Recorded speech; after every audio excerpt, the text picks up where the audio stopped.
അമേരിക്കയിൽ നിന്നും വിമാനത്തിൽ യാത്ര ചെയ്ത് ഡൽഹിയിൽ എത്തുന്നത് വരെ അഭിജിത്ത് ദീപ്കയുടെ മനസ്സിൽ ഒരു വലിയ കണക്കുകൂട്ടലുണ്ടായിരുന്നു. ആ കണക്കുകൂട്ടൽ ഇതായിരുന്നു. അതായത് ഡൽഹിയിൽ പാറ്റകൾ വലിയ രീതിയിൽ സമരം നടത്തുന്നു. അവർ പാറി നടക്കുന്ന ഒരു സ്വപ്നമായിരുന്നു അമേരിക്കയിൽ നിന്ന് ഡൽഹിയിലേക്കുള്ള യാത്രക്കിടയിൽ അഭിജിത്ത് വിമാനത്തിൽ ഇരുന്ന് സ്വപ്നം കണ്ടത്. രാജ്യം തന്നെ ഈ കോക്രോച്ച് ജനതാ പാർട്ടിയുടെ പ്രതിഷേധത്തിൽ നിന്ന് വിറയ്ക്കുന്നതും ദേശീയ മാധ്യമങ്ങളിൽ വാർത്ത, ബ്രേക്കിംഗ് ന്യൂസ്, ഹോട്ട് ന്യൂസ്, വൈകുന്നേരങ്ങളിലും ഉച്ചകളിലുമൊക്കെ അന്ത്യചർച്ചകൾ ഇങ്ങനെ നടക്കുന്നു. രാഹുൽ ഗാന്ധി അടുത്ത പ്രധാനമന്ത്രിയോ എന്ന് ക്വസ്റ്റ്യൻ മാർക്ക് ഇട്ടുകൊണ്ട് മാധ്യമങ്ങളിലടക്കം, ദേശീയ മാധ്യമങ്ങളിൽ, അന്താരാഷ്ട്ര മാധ്യമങ്ങളിലടക്കം ഇങ്ങനെ വാർത്തകൾ, ചർച്ചകൾ ഇങ്ങനെ നടക്കും. അങ്ങനത്തെ ഒരു സ്വപ്നമായിരുന്നു അഭിജിത്ത് ദീപ്കയുടെ മനസ്സിലുണ്ടായിരുന്നത്. ആ ഒരു സ്വപ്നമൊക്കെ കണ്ടുകൊണ്ട് അങ്ങനത്തെ ഒരു കണക്കുകൂട്ടലായിരുന്നു അഭിജിത്ത് ദീപ്കെ രാവിലെയോടുകൂടി ഡൽഹിയിലേക്ക് വന്ന് വിമാനം ഇറങ്ങിയത്. എന്നാൽ കോക്രോച്ച് ജനതാ പാർട്ടിയെ ഡൽഹി പോലീസ് പാറ്റയെ കൊല്ലുന്ന ഹിറ്റ് ഉപയോഗിച്ച് രാവിലെ തന്നെ കൊന്നു. അത് അഭിജിത്ത് ഡൽഹിയിലേക്ക് വന്ന് ഇറങ്ങിയപ്പോൾ തന്നെ. അതായത് ഒരു 8ന്റെ പണിയാണ് ഡൽഹി പോലീസ് അഭിജിത്ത് ദീപ്കയ്ക്ക് കൊടുത്തത്. തലേദിവസം അവർ ചർച്ച നടത്തിയതും എങ്ങനെ ഈ പ്രതിഷേധം പൊളിക്കാം എന്നതായിരുന്നു. അതായത് എങ്ങനെയെന്നല്ലേ അത് പറഞ്ഞുതരാം. ജന്തർ മന്ദിറിൽ സമരം ചെയ്യാൻ അനുമതി കിട്ടണമെങ്കിൽ സാധാരണ ഒരാഴ്ച മുമ്പേ പോലീസിൽ അനുമതിക്കായി അപേക്ഷ നൽകണം. അതാണ് നിയമം. പക്ഷെ അത് കോക്രോച്ച് ജനതാ പാർട്ടി ചെയ്തില്ല. അതവർ മനഃപൂർവ്വം കൊണ്ടാണ് അവർ അപേക്ഷിക്കാനുള്ള അല്ലെങ്കിൽ ഡൽഹി പോലീസിന് അപേക്ഷ കൊടുക്കാത്തത്. ഇപ്പോൾ പേപ്പർ വഴിയോ അല്ലെങ്കിൽ ഒരു കത്ത് അയച്ചു കൊടുക്കാം, അല്ലെങ്കിൽ മെയിൽ വഴിയോ ഒക്കെ നമുക്ക് അപേക്ഷ കൊടുക്കാം. പക്ഷെ അതൊന്നും അവർ ചെയ്തില്ല. അത് മനഃപൂർവ്വം കൊണ്ടാണ്. കാരണം ജന്തർ മന്ദിർ പോലീസ് സ്റ്റേഷനിൽ ചെന്ന് ഞങ്ങൾക്ക് സമരമിരിക്കാൻ അനുമതി വേണമെന്ന് അഭിജിത്ത് ദീപ്കെ പറയും. അപ്പോൾ അഭിജിത്തിന്റെ കണക്കുകൂട്ടൽ എന്തായിരുന്നു? അപ്പോൾ പോലീസ് പറയും പറ്റില്ല, കാരണം നിങ്ങൾ ചട്ടപ്രകാരം ഒരാഴ്ച മുമ്പേ അതിനുള്ള അപേക്ഷ നിങ്ങൾ തന്നിട്ടില്ല, അതുകൊണ്ട് നിങ്ങൾക്ക് സമരമിരിക്കാൻ പറ്റില്ല എന്ന് പോലീസ് പറയും എന്നായിരുന്നു അഭിജിത്ത് ദീപ്കെ കണക്ക് കൂട്ടിയത്. അപ്പോൾ പോലീസുമായി അടിപിടി ഉണ്ടാകുന്നു, സമരം നടത്തുന്നു, ജലപീരങ്കി, ലാത്തി ചാർജ്, വെടിവെപ്പ്, പിന്നെ അന്താരാഷ്ട്ര മാധ്യമങ്ങളടക്കം ലൈവ് കവറേജ്, പ്രമുഖ ജൻസി നേതാക്കളായ അരവിന്ദ് കെജ്രിവാൾ, പ്രകാശ് രാജ്, സോന വാങ്ചുക്, കോൺഗ്രസിലെ കുറെ പ്രവർത്തകർ ഇറങ്ങുന്നു. അവസാനം ടിവികളിലും പത്രങ്ങളിലെല്ലാം പ്രസ്താവന, രാജ്യം മുഴുവൻ കത്തിപ്പടരുന്ന പ്രക്ഷോഭം. അങ്ങനെ പാകിസ്ഥാനിലിരുന്ന് ISIയും ദാവൂദ് ഇബ്രാഹിം അടക്കം ഇത് കണ്ട് കൈകൊട്ടി ആഘോഷിക്കുന്നു. പിന്നെ അമേരിക്കയിൽ ഇരുന്നുകൊണ്ട് ജോസോറസിന്റെ NGOയും എല്ലാം കൈകൊട്ടിക്കൊണ്ട് ആഘോഷിക്കുന്ന ഒരു കാഴ്ചയായിരുന്നു അഭിജിത്ത് ദീപ്കെ അമേരിക്കയിൽ നിന്ന് വിമാനം കയറി ഇങ്ങോട്ടേക്ക് എത്തിയപ്പോൾ വരെ സ്വപ്നം കണ്ടത്. എന്നാൽ അഭിജിത്ത് പാറ്റയും കൊണ്ട് പോലീസ് സ്റ്റേഷനിൽ ചെന്നപ്പോൾ അനുമതി പത്രം അടിച്ച് തലേദിവസം തന്നെ റെഡിയാക്കി അവർ കവറിലിട്ട് വെച്ചിരിക്കുകയായിരുന്നു. പ്രതിഷേധിക്കാനുള്ള അനുവാദം തരണം എന്ന് പറഞ്ഞപ്പോൾ തന്നെ പോലീസുകാര് ആ കവർ എടുത്തങ്ങ് കൊടുത്തു, പോയി ചെന്ന് പ്രതിഷേധിക്കാൻ. എന്നിട്ട് അവന്മാര് കെഞ്ചി ഒന്ന് ചോദിച്ചു, സമ്മതിച്ചില്ല, പോയി ഇരുന്നോളാൻ പറഞ്ഞു.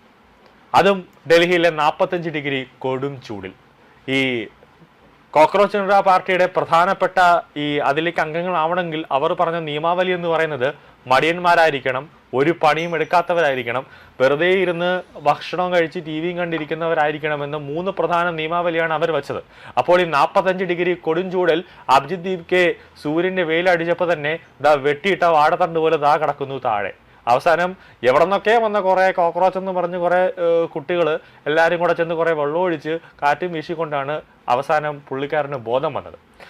ഈ പശ്ചിമ ബംഗാളിൽ സുവേന്ദു അധികാരി അധികാരമേറ്റത് കൊണ്ട് ബംഗ്ലാദേശികൾക്ക് ഇങ്ങോട്ടേക്ക് ഡൽഹിയിലേക്ക് വരാൻ പറ്റിയില്ല എന്നുള്ളതാണ് ഏറ്റവും പ്രധാനപ്പെട്ട കാര്യം. പക്ഷേ ഡൽഹിയിൽ ഇന്ന് നടന്ന സമരത്തിൽ ഈ കുറെ വന്നതൊന്നും തന്നെ ഈ ജൻസി കുട്ടികളല്ലായിരുന്നു. അതായത് ഈ കർഷക സമരം, നരേന്ദ്രമോദി സർക്കാരിന് നേരെ കർഷക സമരം നടന്നപ്പോഴും ഒളിമ്പിക്കുമായി ബന്ധപ്പെട്ട ഒരു സമരം നടന്നപ്പോഴും, അതായത് ഈ നമ്മുടെ ഈ PT ഉഷയ്ക്കെതിരെയൊക്കെ സമരം നടന്നപ്പോഴും, അങ്ങനെ എന്തൊക്കെ പ്രതിഷേധങ്ങളൊക്കെ നരേന്ദ്രമോദി സർക്കാരിനെതിരെ ഇത്രയും കാലത്ത് നടന്നിട്ടുണ്ടോ അതിനെല്ലാം സമരക്കാരെ ഇറക്കുന്നത് കൂലി കൊടുത്തിട്ടാണ്. അതായത് ഒരു ദിവസം ഇവർക്കൊരു 500 രൂപ കൂടെ ഒരു കുപ്പി മദ്യമോ പിന്നെ അവർക്ക് ഇഷ്ടപ്പെട്ട ഭക്ഷണമൊക്കെ ആയിരിക്കും ഇവർ ഓഫർ ചെയ്യുന്നത്.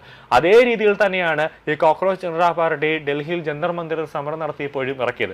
കാരണം അവിടെ വന്നതെല്ലാം കർഷകരാണ് സമരത്തിന് വന്നത്. കൂടാതെ 65 വയസ്സ് പ്രായമുള്ളവർ, 50 വയസ്സ് പ്രായമുള്ളവർ, 35-40 വയസ്സ് പ്രായമുള്ളവരൊക്കെയാണ് വന്നത്. പക്ഷേ അഭിജിത്ത് ദീപ്കെ പറഞ്ഞത് ജൻസികളാണ് ഇപ്പോൾ പ്രക്ഷോഭത്തിന് വരാൻ പോകുന്നത് എന്നൊക്കെയാണ് പറഞ്ഞത്. പക്ഷെ വന്നതെല്ലാം ഒരു 50, 55, 45 വയസ്സ് പ്രായമുള്ള സ്ത്രീകൾ, അതോടൊപ്പം തന്നെ പുരുഷന്മാരൊക്കെയാണ് വന്നത്. അമേരിക്ക പാറ്റയെ അവിടെ നിന്ന് നാട് കടത്തി എന്നതാണ് ചുരുക്കത്തിൽ ഇപ്പോൾ അന്താരാഷ്ട്ര മാധ്യമങ്ങളടക്കം റിപ്പോർട്ട് ചെയ്യുന്നത്. രാവിലെ മുതൽ ജന്തർ മന്ദിർ കവിഞ്ഞ് പാറ്റ വലിയ രീതിയിൽ ലക്ഷങ്ങൾ ജന്തർ മന്ദിർ വളയുമെന്നൊക്കെയാണ് ഒരു ബിൽഡപ്പ് ഉണ്ടാക്കി. അങ്ങനെ മലയാള മാപ്രകളെല്ലാം തന്നെ വലിയ രീതിയിൽ 3-4 യൂണിറ്റ് ഒക്കെ ഡൽഹിയിലെ ജന്തർ മന്ദിറിൽ രാവിലെ മുതൽ തന്നെ അവിടെ നിലയുറപ്പിക്കുന്ന ഒരു കാഴ്ച കണ്ടു. പക്ഷെ ദേശീയ മാധ്യമങ്ങളൊന്നും തന്നെ ഇതൊരു മൈൻഡ് പോലും ചെയ്തില്ല.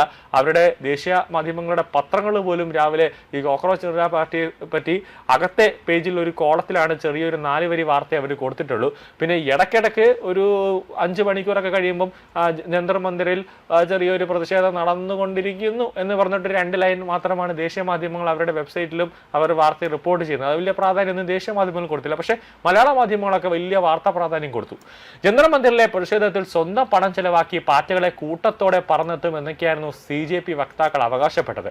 JNUവിൽ നിന്നുള്ള SFIയും MSFും അതോടൊപ്പം തന്നെ AISFും BA BSI തുടങ്ങിയ വിദ്യാർത്ഥി സംഘടന, അതായത് ഈ CPM-ന്റെയും കുറെ ജിഹാദി വിദ്യാർത്ഥി സംഘടനകൾ മാത്രമാണ് ഈ ജന്തർ മന്ദിറിലെ പ്രതിഷേധത്തിന് എത്തിയത്. അത് ഒഴിച്ചു കഴിഞ്ഞാൽ കാര്യമായ ഒരു ചലനവും ഈ CJPക്ക് ഉണ്ടാക്കാൻ കഴിഞ്ഞിട്ടില്ല എന്നതാണ് ഏറ്റവും പ്രധാനപ്പെട്ട കാര്യം. ഏതാനും മലയാള മാധ്യമങ്ങളോ വെച്ചാൽ ദേശീയ മാധ്യമങ്ങളോ പ്രാദേശിക മാധ്യമങ്ങളോ പാർട്ടിയെ മൈൻഡ് പോലും ചെയ്തിട്ടില്ല എന്നതാണ് ഏറ്റവും പ്രധാനപ്പെട്ട കാര്യം. അതിനാൽ തന്നെ വാർത്ത സൃഷ്ടിക്കാനും ഇവർക്കായില്ല എന്ന് ചുരുക്കം. ജന്തർ മന്ദിറിലെ പരിപാടിയുടെ പാർട്ടികൾക്ക് പിന്നിൽ ആരാണെന്ന് മനസ്സിലാക്കാനും പൊതുസമൂഹത്തിന് ഇതോടുകൂടി സാധിച്ചിട്ടുണ്ട് എന്നതാണ് ഏറ്റവും പ്രധാനപ്പെട്ട കാര്യം. പാർട്ടികളായി രൂപം മാറിയത് JNUവിലെ ഇടത് ജിഹാദി സംഘമാണ് എന്ന് വ്യക്തമാക്കുന്ന ഒരു ദൃശ്യവും ഇന്ന് ജനങ്ങൾ കണ്ടു. സ്വന്തം സംഘടനയിൽ വിശ്വാസം നഷ്ടപ്പെട്ട് മുഖം മൂടിയണിഞ്ഞ് പാറ്റക്കൂട്ടമായി പരിണമിക്കുകയായിരുന്നു ഇവർ എന്ന് ചെയ്തത്. ഏതാനും മലയാളി വിദ്യാർത്ഥികളും ജന്തർ മന്ദിറിൽ കാണാമറയായി ഉണ്ടായിരുന്നു. കൂടാതെ പാറ്റ പാർട്ടിയുടെ എത്ര ദിവസം ഈ ഇവിടെ ജന്തർ മന്ദിറിൽ നിലനിൽക്കുമെന്ന് ഇനി കണ്ടറിയാം. കാരണം ഈ വിയർപ്പിൻ്റെയൊക്കെ അസുഖമുള്ളത് കൊണ്ടാണ് അഭിജിത്ത് ദീപ്കയൊക്കെ പെട്ടെന്ന് തന്നെ ബോധം കെട്ടി വന്നത്. കാരണം ആദ്യമായിട്ടാണ് ഇവരൊന്ന് ശരീരം അനങ്ങിയൊന്ന് ഒരു പ്രതിഷേധിക്കുന്നത് അല്ലെങ്കിൽ ഒരു മുദ്രാവാക്യം വിളിക്കുന്നതും ഒന്ന് നടക്കുന്നതും. അപ്പോൾ തന്നെയാണ് അഭിജിത്ത് ദീപ്ക താഴെ വീഴുന്നത്. ഇനി 2-3 ദിവസം ആകുമ്പം CJPയിലെ എല്ലാവരും കൂടെ ബോധം കെട്ടി വീഴുമെന്ന കാര്യത്തിൽ യാതൊരു സംശയവുമില്ല. അതുകൊണ്ട് തന്നെ കൂടിപ്പോയാൽ നാളെ അല്ലെങ്കിൽ മറ്റന്നാൾ ഉച്ചയോടുകൂടി തന്നെ ഈ പരിപാടി അവസാനിക്കാനുള്ള സാധ്യതയാണ് കൂടുതലും.